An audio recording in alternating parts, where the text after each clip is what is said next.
the mission of Synth is to, build solution products, uh, that impact or affecting every problem affecting human life, basically.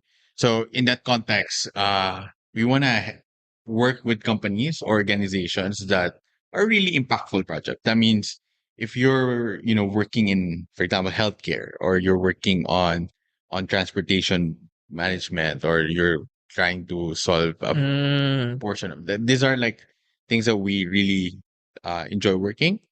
And in a context where we get to choose the project, we're a little bit lucky that we can choose. Yeah, yeah. Because, of course, I mean, in reality, our business is software development. It's projects, right? That means, it has a start and it has an end, and we have to find another one. But, I think it has been a blessing as well.